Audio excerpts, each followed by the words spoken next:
Hello friends, welcome to the study Sudeep YouTube channel. ನೀವೇನಾದರೂ ನಮ್ಮ ಚಾನಲ್ಗೆ ಹೊಸಬರಾದರೆ ಸಬ್ಸ್ಕ್ರೈಬ್ ಮಾಡಿ, ಲೈಕ್ ಮಾಡಿ ಮತ್ತು ಶೇರ್ ಮಾಡಿ. ಅದೇ ರೀತಿ ಪಕ್ಕದಲ್ಲಿರೋ ಬೆಲ್ಲೈಕನನ್ನು ಪ್ರೆಸ್ ಮಾಡಿ. ಬಿಕಾಸ್ ನಾವು ಅಪ್ಲೋಡ್ ಮಾಡುವ ವಿಡಿಯೋವನ್ನು ನೀವು ನೋಟಿಫಿಕೇಷನ್ ಮುಖಾಂತರ ನೋಡಿಕೊಳ್ಳಬಹುದು. ಅದೇ ರೀತಿಯಾಗಿ ಇವತ್ತಿನ ಈ ವಿಡಿಯೋದಲ್ಲಿ ನಾವು ಸ್ಪರ್ಧಾ ವಿಜೇತ ಏಪ್ರಿಲ್ ತಿಂಗಳ ಒಂದು ಮ್ಯಾಗ್ಝಿನನ್ನು ನೋಡೋಣ. ಮೊದಲನೇದಾಗಿ DRDOನ ಮಿಷನ್ ದಿವ್ಯಾಸ್ತ್ರ ಅಡಿಯಲ್ಲಿ ಸಿಡಿತಲೆ ಕ್ಷಿಪಣಿ ಅಗ್ನಿ 5ನ ಯಶಸ್ವಿ ಉಡಾವಣೆಯಾಗಿದೆ. ನೋಡೋದಾದರೆ, ದೇಶೀಯ ತಂತ್ರಜ್ಞಾನವನ್ನು ಬಳಸಿಕೊಂಡು ರಕ್ಷಣಾ ಸಂಶೋಧನಾ ಮತ್ತು ಅಭಿವೃದ್ಧಿ ಸಂಸ್ಥೆ DRDO ಮಿಷನ್ ದಿವ್ಯಾಸ್ತ್ರ ಅಡಿಯಲ್ಲಿ ಅಭಿವೃದ್ಧಿಪಡಿಸಲಾಗಿರುವ ಬಹು ಸಿಡಿತಲೆ ನಿಯೋಜಿಸುವ ಸಾಮರ್ಥ್ಯ ಹೊಂದಿರುವ ಕ್ಷಿಪಣಿ ಅಗ್ನಿ 5ನ ಮೊದಲ ಪರೀಕ್ಷಾರ್ಥ ಉಡಾವಣೆಯನ್ನು 2024 ಮಾರ್ಚ್ 11ರಂದು ಒಡಿಶಾದ ಚಾಂಡಿಪುರದ ಬಳಿ ಇರುವ ಡಾಕ್ಟರ್ APJ ಅಬ್ದುಲ್ ಕಲಾಂ ದ್ವೀಪದಿಂದ ಯಶಸ್ವಿಯಾಗಿ ನಡೆಸಲಾಗಿದೆ. ಯಾವುದು ಕ್ಷಿಪಣಿ ಅಗ್ನಿ 5ಅನ್ನು ಒಡಿಶಾದ ಚಾಂಡಿಪುರದಲ್ಲಿರುವ ಡಾಕ್ಟರ್ APJ ಅಬ್ದುಲ್ ಕಲಾಂ ದ್ವೀಪದಿಂದ ಉಡಾವಣೆ ಮಾಡಲಾಗಿದೆ. ಅದೇ ರೀತಿಯಾಗಿ DRDO ಸಂಸ್ಥೆ ಅಭಿವೃದ್ಧಿಪಡಿಸಿರುವ ಈ ಕ್ಷಿಪಣಿಯು ಬಹು ಗುರಿಯನ್ನು ಹೊಂದಿರುವ ಹಲವು ಸಿಡಿತಲೆಗಳಿರುವ ರೀ-ಎಂಟ್ರಿಗೆ ಅವಕಾಶ ಇರುವ ತಂತ್ರಜ್ಞಾನವಾಗಿದೆ.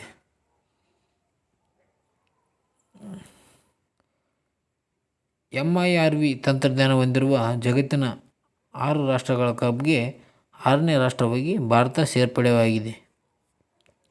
ರೀ-ಎಂಟ್ರಿಗೆ ಅವಕಾಶವಿರುವ ತಂತ್ರಜ್ಞಾನದ ಸಾಮರ್ಥ್ಯ ಹೊಂದಿರುವ ರಾಷ್ಟ್ರಗಳ ಕ್ಲಬ್ಗೆ ಭಾರತ ಸೇರ್ಪಡೆಗೊಂಡಿದೆ.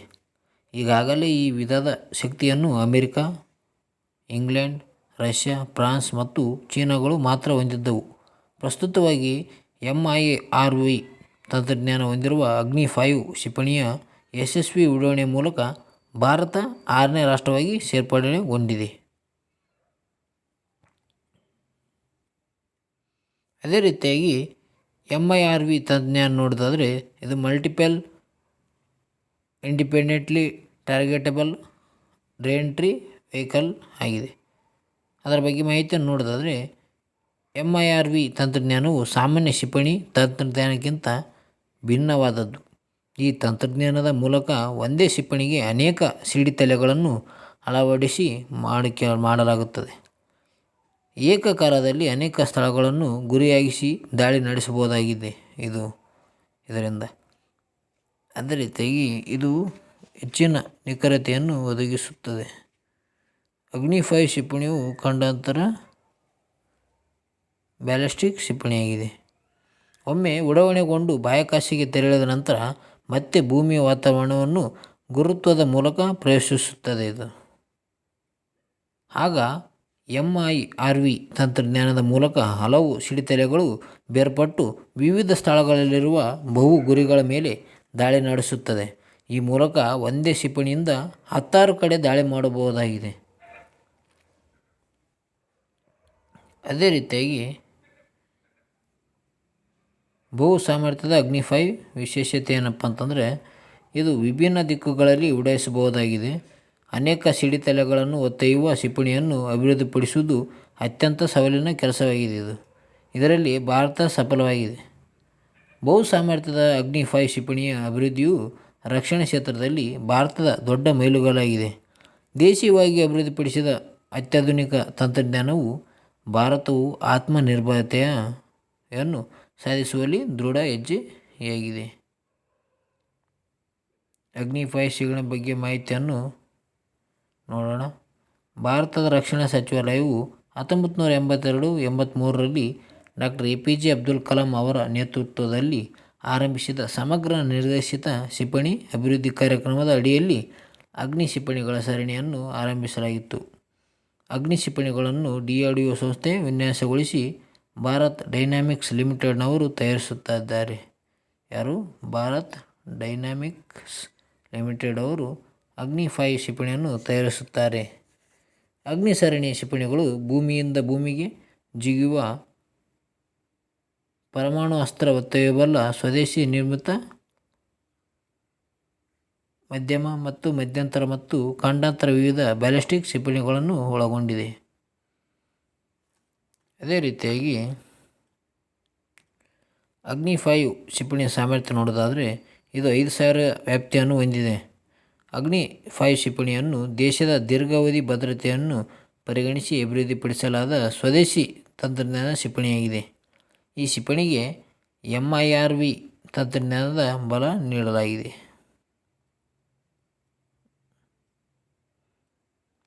ಅದೇ ರೀತಿ ಅಗ್ನಿ 5 ಕ್ಷಿಪಣಿ ಒಂದೇ ಸಮಯಕ್ಕೆ 10 ಸಿಡಿತಲೆಗಳನ್ನು ಹೊತ್ತೊಯ್ದು ಏಕಕಾಲದಲ್ಲಿ 10 ಗುರಿಗಳ ಮೇಲೆ ದಾಳಿ ನಡೆಸಬಹುದಾಗಿದೆ.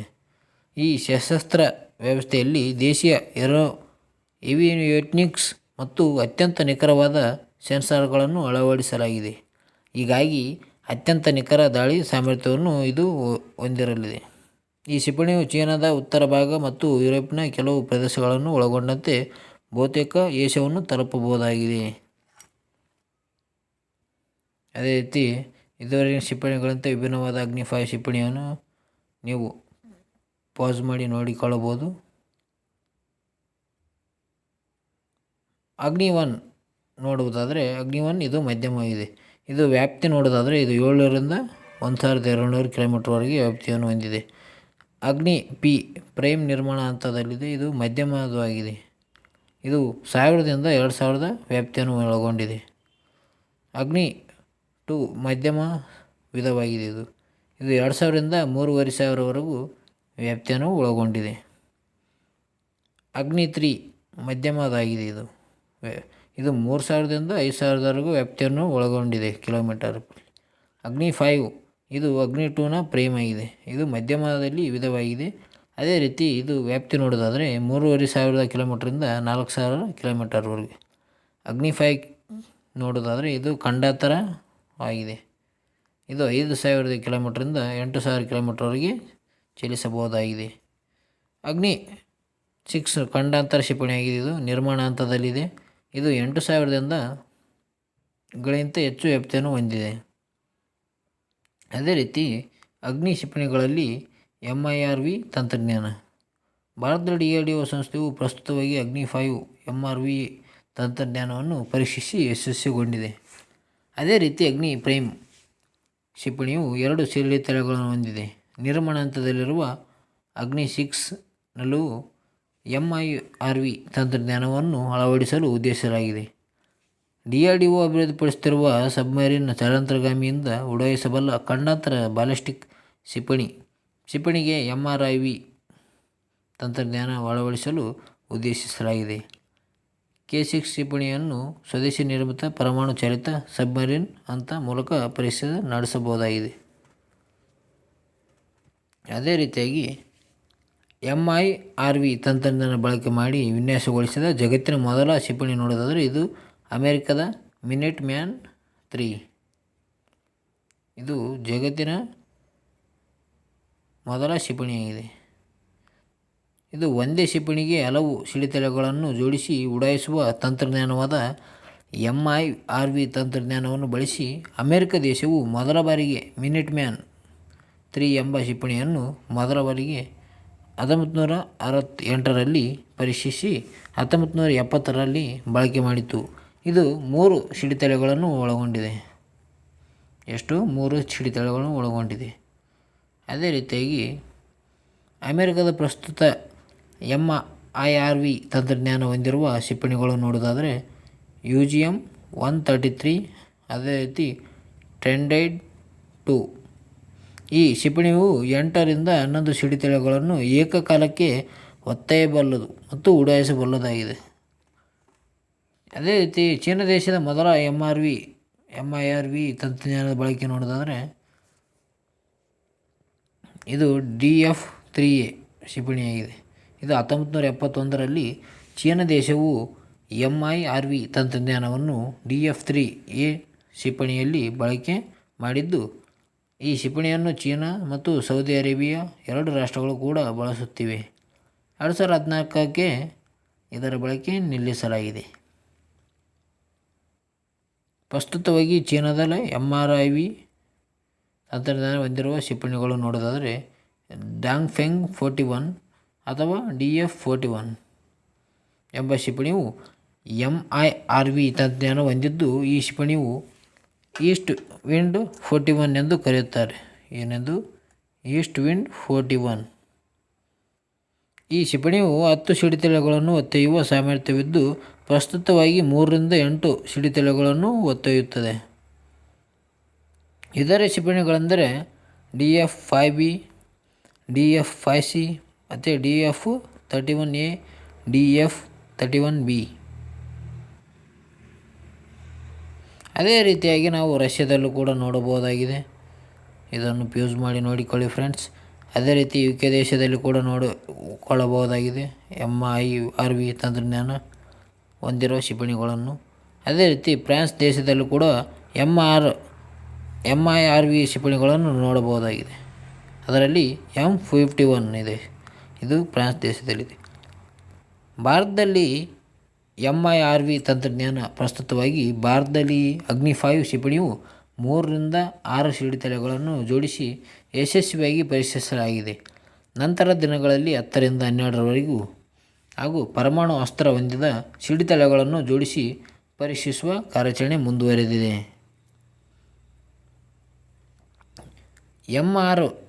MIRV ತಂತ್ರಜ್ಞಾನವನ್ನು ಹೊಂದಲು ಪ್ರಯತ್ನಿಸುತ್ತಿರುವ ರಾಷ್ಟ್ರಗಳನ್ನು ನೋಡೋದಾದರೆ ಪಾಕಿಸ್ತಾನ, ಇದು ಅಬಾಬಿಲ್ ಕ್ಷಿಪಣಿ.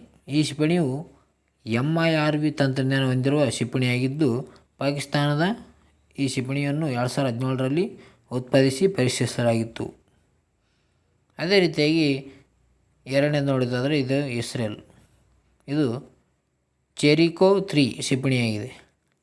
ಈ ಕ್ಷಿಪಣಿಯು MIRV ತಂತ್ರಜ್ಞಾನವನ್ನು ಹೊಂದಿರುವ ಕ್ಷಿಪಣಿಯಾಗಿದ್ದು 2013ರಲ್ಲಿ ಪರೀಕ್ಷೆಯನ್ನು ನಡೆಸುತ್ತಿದೆ.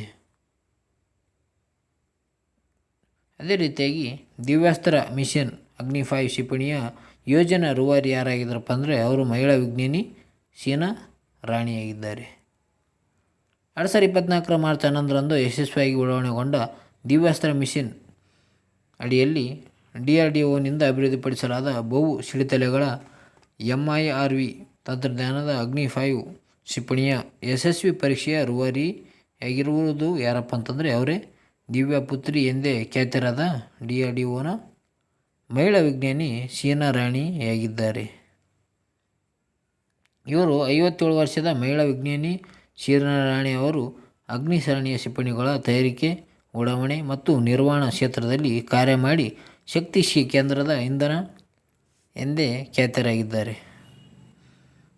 ಪ್ರಸ್ತುತವಾಗಿ ಶೀನಾ ರಾಣಿ ಅವರು ಹೈದರಾಬಾದ್ನಲ್ಲಿ DRDOನ ಅಡ್ವಾನ್ಸ್ಡ್ ಸಿಸ್ಟಮ್ ಲ್ಯಾಬೊರೇಟರಿಯಲ್ಲಿ ವಿಜ್ಞಾನಿಯಾಗಿ ಕಾರ್ಯನಿರ್ವಹಿಸುತ್ತಿದ್ದಾರೆ.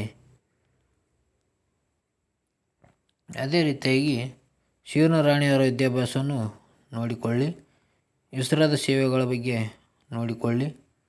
ಅದೇ ರೀತಿಯಾಗಿ DRDOನಲ್ಲಿ ಸೇವೆ ನೋಡೋದಾದರೆ ಇದು 1999ರಿಂದ ಶೀನಾ ರಾಣಿ ಅವರು ಇಸ್ರೋ ಸಂಸ್ಥೆಯಲ್ಲಿ ಅಗ್ನಿ ಸರಣಿಯ ನಿಯಂತ್ರಣ ವ್ಯವಸ್ಥೆಯಲ್ಲಿ ಕಾರ್ಯನಿರ್ವಹಿಸುತ್ತಿದ್ದಾರೆ.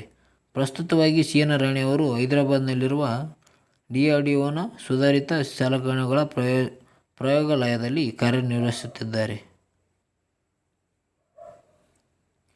ಭಾರತ ಕ್ಷಿಪಣಿ ಮನುಷ್ಯ ಡಾಕ್ಟರ್ APJ ಅಬ್ದುಲ್ ಕಲಾಂ ಅವರ ವೃತ್ತಿ ಹಾದಿಯನ್ನೇ ಅನುಸರಿಸಿರುವ ಶೀನಾ ರಾಣಿ ಭಾರತ ಕ್ಷಿಪಣಿ ಮನುಷ್ಯ ಎಂದೇ ಖ್ಯಾತರಾಗಿರುವ ಭಾರತದ ಮಾಜಿ ರಾಷ್ಟ್ರಪತಿ ಡಾಕ್ಟರ್ APJ ಅಬ್ದುಲ್ ಕಲಾಂ ಅವರ ವೃತ್ತಿ ಜೀವನ ಹಾದಿಯನ್ನೇ ಶೀನಾ ರಾಣಿಯವರು ವೃತ್ತಿ ಜೀವನವೂ ಕೂಡ ಪ್ರತಿಬಿಂಬಿಸುತ್ತದೆ. ಡಾಕ್ಟರ್ APJ ಅಬ್ದುಲ್ ಕಲಾಂ ಅವರು ತಮ್ಮ ವೃತ್ತಿ ಜೀವನವನ್ನು ಇಸ್ರೋದ ವಿಕ್ರಮ್ ಸಾರಾಭಾಯಿ ಬಾಹ್ಯಾಕಾಶ ಕೇಂದ್ರದಲ್ಲಿ ಆರಂಭಿಸಿದರು. ಅದೇ ರೀತಿ ಇಸ್ರೋದಲ್ಲಿ ಭಾರತದ ಮೊದಲ ಉಪಗ್ರಹ ಉಡಾವಣಾ ವಾಹಕ SLV ಅನ್ನು ಅಭಿವೃದ್ಧಿಪಡಿಸುವಲ್ಲಿ ಯೋಜನಾ ನಿರ್ದೇಶಕರಾಗಿ ಕಾರ್ಯನಿರ್ವಹಿಸಿದರು.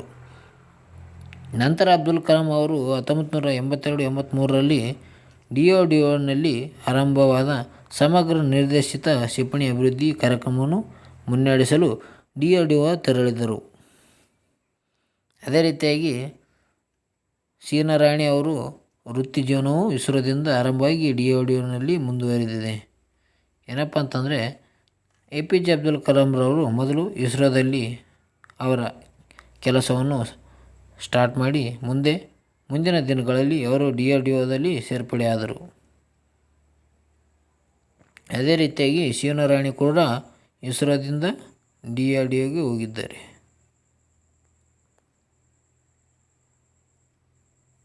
ಅದೇ ರೀತಿಯಾಗಿ ಅಗ್ನಿಪುತ್ರಿ ಟೆಸ್ಸಿ ಥಾಮಸ್ ರಿಂದ ಪ್ರೇರಣೆಗೊಂಡ ದಿವ್ಯ ಪುತ್ರಿ ಸೀನಾರಾಣಿ. ಡಿಆರ್ಡಿಒನಲ್ಲಿ ಅಗ್ನಿ ಕ್ಷಿಪಣಿಗಳ ಅಭಿವೃದ್ಧಿ ಯೋಜನೆಯ ರೂವಾರಿಯಾಗಿರುವ ಟೆಸ್ಸಿ ಥಾಮಸ್ ರವರಿಂದ ಸೀನಾರಾಣಿ ಅವರು ಪ್ರೇರಣೆಗೊಂಡಿದ್ದಾರೆ. ಟೆಸ್ಸಿ ಥಾಮಸ್ ರವರನ್ನು ಮಿಸೈಲ್ ವುಮೆನ್ ಆಫ್ ಇಂಡಿಯಾ ಎಂದು ಕರೆಯುತ್ತಾರೆ. ಯಾರನ್ನು? ಮಿಸೈಲ್ ವುಮೆನ್ ಆಫ್ ಇಂಡಿಯಾ ಎಂದು ಟೆಸ್ಸಿ ಥಾಮಸ್ ಅವರನ್ನು ಕರೆಯುತ್ತಾರೆ.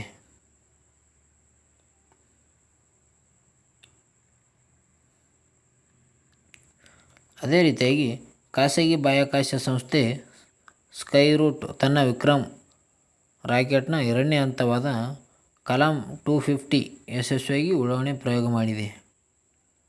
ಭಾರತದ ಮೊದಲ ಖಾಸಗಿ ಬಾಹ್ಯಾಕಾಶ ಸಂಸ್ಥೆಯಾಗಿರುವ ಸ್ಕೈರೂಟ್ ಏರೋಸ್ಪೇಸ್ ಮತ್ತೊಂದು ದಾಖಲೆಯನ್ನು ಬರೆದಿದೆ. 2024 ಮಾರ್ಚ್ 27ರಂದು ಸ್ಕೈರೂಟ್ ಸಂಸ್ಥೆಯು ಆಂಧ್ರ ಪ್ರದೇಶದ ಶ್ರೀಹರಿಕೋಟದ ಸತೀಶ್ ಧವನ್ ಬಾಹ್ಯಾಕಾಶ ಕೇಂದ್ರದಲ್ಲಿ ತನ್ನ ಖಾಸಗಿ ರಾಕೆಟ್ ಆಗಿರುವ ವಿಕ್ರಮ್ 1 2ನೇ ಹಂತದ ಮೋಟಾರ್ ಆದ ಕಲಾಮ್ 250 ಅನ್ನು ಯಶಸ್ವಿಯಾಗಿ ಪರೀಕ್ಷೆ ನಡೆಸಲಾಯಿತು. ಕಲಾಮ್ 250 ಮೋಟಾರ್ ಪರೀಕ್ಷಾರ್ಥ ಉಡಾವಣೆಯಲ್ಲಿ ತನ್ನ ಎಲ್ಲ ಮಾನದಂಡಗಳನ್ನು ಪೂರೈಸಿದೆ. ಈ ಮೊದಲು 2022ರ ನವೆಂಬರ್ 18ರಂದು ವಿಕ್ರಮ್ ರಾಕೆಟ್ನ 1ನೇ ಹಂತವನ್ನು ಯಶಸ್ವಿಯಾಗಿ ಪರೀಕ್ಷಿಸಲಾಗಿತ್ತು. ಇನ್ನು ಕೆಲವೇ ದಿನಗಳಲ್ಲಿ ಸ್ಕೈರೂಟ್ನಿಂದ ಅಭಿವೃದ್ಧಿಪಡಿಸಲಾದ ವಿಕ್ರಮ್ ರಾಕೆಟ್ನಿಂದ ಮೊದಲ ಖಾಸಗಿ ಉಪಗ್ರಹವನ್ನು ಕಕ್ಷೆಗೆ ಸೇರಿಸಲಾಗುತ್ತದೆ. ಕಲಾಮ್ 250 ಬಗ್ಗೆ ಮಾಹಿತಿಯನ್ನು ನೋಡೋದಾದರೆ, ಕಲಾಮ್ 250ಯು ವಿಕ್ರಮ್ 1ನ ಬಾಹ್ಯಾಕಾಶ ಉಡಾವಣಾ ವಾಹಕದ 2ನೇ ಹಂತವಾಗಿದೆ. ಇದು ಹೆಚ್ಚಿನ ಸಾಮರ್ಥ್ಯದ ಕಾರ್ಬನ್ ಸಂಯೋಜಿತ ರಾಕೆಟ್ ಮೋಟಾರ್ ಆಗಿದ್ದು, ಇದು ಘನ ಇಂಧನ ಮತ್ತು ಹೆಚ್ಚಿನ ಕಾರ್ಯಕ್ಷಮತೆಯ ಎಥಿಲೀನ್ ಪ್ರೊಪಿಲೀನ್ ಡೈ ಥರ್ಮಸ್ ಪ್ರೊಡಕ್ಷನ್ ಸಿಸ್ಟಮ್ ಅನ್ನು ಹೊಂದಿದೆ. 2ನೇ ಹಂತವಾದ ಕಲಾಮ್ 250 ಹಂತವು ಉಡಾವಣಾ ವಾಹಕ ವಿಕ್ರಮ್ ಅನ್ನು ಮೇಲೇರುವಿಕೆಯಲ್ಲಿ ನಿರ್ವಾಹಕ ಪಾತ್ರ ವಹಿಸುತ್ತದೆ ಮತ್ತು ಅಪೇಕ್ಷಿತ ಪಥವನ್ನು ತಲುಪುವಲ್ಲಿ ಸಹಕಾರಿಯಾಗುತ್ತದೆ. ಕಲಾಮ್ 250 ಮೋಟಾರು ರಾಕೆಟನ್ನು ಬಾಹ್ಯಾಕಾಶದ ನಿರ್ವಾತಕ್ಕೆ ತಳ್ಳುವಲ್ಲಿ ಸಹಾಯಕವಾಗುತ್ತದೆ. ಅದೇ ರೀತಿಯಾಗಿ ವಿಕ್ರಮ್ 1 ರಾಕೆಟ್ ಬಗ್ಗೆ ನೋಡೋದಾದರೆ, ವಿಕ್ರಮ್ 1 ರಾಕೆಟ್ಗೆ ಭಾರತದ ಬಾಹ್ಯಾಕಾಶ ಕಾರ್ಯಕ್ರಮದ ಪಿತಾಮಹ ವಿಕ್ರಮ್ ಸಾರಾಭಾಯಿ ಅವರು ಹೆಸರನ್ನು ಇಡಲಾಗಿದೆ. ಇದು ಬಹು ಹಂತದ ಉಡಾವಣಾ ವಾಹಕವಾಗಿದ್ದು, ಭೂಮಿಯ ಕಡಿಮೆ ಕಕ್ಷೆಯಲ್ಲಿ ಸುಮಾರು 300 kg ಪೇಲೋಡ್ಗಳನ್ನು ಇರಿಸುವ ಸಾಮರ್ಥ್ಯವನ್ನು ಹೊಂದಿದೆ. ಎಷ್ಟು? 300 kg ಪೇಲೋಡ್ಗಳನ್ನು ವಿಕ್ರಮ್ 1 ಇರಿಸುವ ಸಾಮರ್ಥ್ಯ ಹೊಂದಿದೆ. ಇದನ್ನು ಹೈದರಾಬಾದ್ ಮೂಲದ ಬಾಹ್ಯಾಕಾಶ ಸ್ಟಾರ್ಟಪ್ ಸಂಸ್ಥೆಯಾದ ಸ್ಕೈರೂಟ್ ಏರೋಸ್ಪೇಸ್ ಸಂಸ್ಥೆಯು ನಿರ್ಮಿಸಿದೆ. ಇದು ಸಂಪೂರ್ಣ ಕಾರ್ಬನ್ ಫೈಬರ್ ಲೇಪಿತವಾದ ರಚನೆ ಹೊಂದಿದ್ದು, ಅನೇಕ ಉಪಗ್ರಹಗಳನ್ನು ಕಕ್ಷೆಯಲ್ಲಿ ಕೂಡಿಸುವ ಸಾಮರ್ಥ್ಯವನ್ನು ಹೊಂದಿದೆ. ಘನ ಇಂಧನ ರಾಕೆಟ್ ಆಗಿರುವುದರಿಂದ ಮತ್ತು ತುಲನಾತ್ಮಕವಾಗಿ ಸರಳವಾದ ತಂತ್ರಜ್ಞಾನವನ್ನು ಬಳಸುವುದರಿಂದ ಈ ವಾಹನವನ್ನು ಉಡಾವಣೆ ಮಾಡಲು ಕನಿಷ್ಠ ಮೂಲಸೌಕರ್ಯವನ್ನು ಅಗತ್ಯವಿರುತ್ತದೆ ಮತ್ತು ಯಾವುದೇ ತಾಣದಿಂದ 24 ಗಂಟೆಗಳ ಬಳಕೆ ರಾಕೆಟನ್ನು ಜೋಡಿಸಬಹುದು. ಅದೇ ರೀತಿಯಾಗಿ ಉಡಾವಣೆ ಮಾಡಬಹುದಾಗಿದೆ. ವಿಕ್ರಮ್ 1 ರಾಕೆಟನ್ನು ನಿರ್ಮಿಸುವುದಾದರೆ ಯಾರಪ್ಪ ಅಂದರೆ ಅದೇ ಹೈದರಾಬಾದ್ ಮೂಲದ ಬಾಹ್ಯಾಕಾಶ ಸ್ಟಾರ್ಟಪ್ ಸಂಸ್ಥೆಯಾದ ಸ್ಕೈರೂಟ್ ಏರೋಸ್ಪೇಸ್ ಸಂಸ್ಥೆ. ಅದೇ ರೀತಿಯಾಗಿ ಕಡಿಮೆ ಭೂಮಿಯ ಕಕ್ಷೆ. ಭೂಮಿಯಿಂದ 2000 ಕಿಲೋಮೀಟರ್ ಅಥವಾ ಅದಕ್ಕಿಂತ ಕಡಿಮೆ ಎತ್ತರದಲ್ಲಿರುವ ಭೂಕಕ್ಷೆಯಾಗಿದೆ. ಸಂವಹನ, ಅನುಕೂಲಕರ ಸಾಗಾಣಿಕೆ, ವೀಕ್ಷಣೆ ಮತ್ತು ಮರುಪೂರೈಕೆಗಾಗಿ ಭೂಮಿಯ ಕಕ್ಷೆಯಲ್ಲಿ ಭೂಮಿಯ ಸಮೀಪವಿರುವ ಪ್ರದೇಶವನ್ನು ಕಡಿಮೆ ಭೂ ಕಕ್ಷೆ ಎಂದು ಪರಿಗಣಿಸಲಾಗುತ್ತದೆ. ಅದೇ ರೀತಿಯಾಗಿ ದೇಶದ ಮೊದಲ ಖಾಸಗಿ ನಿರ್ಮಿತ ರಾಕೆಟ್ ವಿಕ್ರಮ್ 1 ಅಂದರೆ ದೇಶದ ಮೊದಲ ಖಾಸಗಿ ಕಂಪನಿಯಾದ ಸ್ಕೈರೂಟ್ ಏರೋಸ್ಪೇಸ್ ಸಂಸ್ಥೆಯು ವಿನ್ಯಾಸಗೊಳಿಸಿ ಅಭಿವೃದ್ಧಿಪಡಿಸಿದ ದೇಶದ ಮೊದಲ ಖಾಸಗಿ ರಾಕೆಟ್ ಯಾವುದಪ್ಪ ಅಂತಂದರೆ ಅದೇ ವಿಕ್ರಮ್ ಎಸ್ ಅನ್ನು ಯಶಸ್ವಿಯಾಗಿ ಪರೀಕ್ಷಿಸಲಾಗಿದೆ. ಸ್ಕೈರೂಟ್ ಏರೋಸ್ಪೇಸ್ ಬಗ್ಗೆ ನೋಡೋದಾದರೆ, ಸ್ಕೈರೂಟ್ ಏರೋಸ್ಪೇಸ್ ಸಂಸ್ಥೆ ಬಗ್ಗೆ ನೋಡೋದಾದರೆ ಇದು ಸ್ಥಾಪನೆ 2018ರ ಜೂನ್ 12ರಂದು ಸ್ಥಾಪನೆಯಾಗಿದೆ. ಕೇಂದ್ರ ಕಚೇರಿ ಹೈದರಾಬಾದ್ನಲ್ಲಿದೆ. ಅದೇ ರೀತಿಯಾಗಿ ಸ್ಕೈರೂಟ್ ಏರೋಸ್ಪೇಸ್ ಸಂಸ್ಥೆಯ ಮುಖ್ಯಸ್ಥರು ಸ್ಥಾಪಕರು ಯಾರಪ್ಪ ಅಂದರೆ ಅವರು ಪವನ್ ಕುಮಾರ್ ಚಂದನ್ ಮತ್ತು ನಾಗ್ ಭಾರತ್ ಡಿ. ಪವನ್ ಕುಮಾರ್ ಚಂದ್ರ ಮತ್ತು ನಾಗ್ ಭಾರತ್ ಡಿ ಆಗಿ ಸ್ಥಾಪಕರಾಗಿದ್ದಾರೆ. ಸ್ಕೈ ರೂಟ್ ಏರೋಸ್ಪೇಸ್ ವಿಶೇಷತೆ ಏನಪ್ಪ ಅಂತಂದರೆ ಭಾರತೀಯ ಖಾಸಗಿ ಏರೋಸ್ಪೇಸ್ ತಯಾರಿಕಾ ಮತ್ತು ವಾಣಿಜ್ಯ ಉಡಾವಣೆ ಸೇವಾ ಪೂರೈಕೆದಾರ ಸಂಸ್ಥೆ. ಸಣ್ಣ ಬಾಹ್ಯಾಕಾಶ ಮಾರುಕಟ್ಟೆ ಸಂಬಂಧಿತ ಉಡಾವಣಾ ವಾಹಕ ಸರಣಿಯನ್ನು ಅಭಿವೃದ್ಧಿಪಡಿಸುತ್ತಿದ್ದು ವಿಕ್ರಮ್-ಎಸ್, ವಿಕ್ರಮ್-1, ವಿಕ್ರಮ್-2, ವಿಕ್ರಮ್-3 ಉತ್ಪನ್ನಗಳನ್ನು ಉತ್ಪಾದಿಸುವ ಬಾಹ್ಯಾಕಾಶ ಸಂಸ್ಥೆಯಾಗಿದೆ. ಯಾವುದು? ಸ್ಕೈ ರೂಟ್ ಏರೋಸ್ಪೇಸ್ ಸಂಸ್ಥೆ.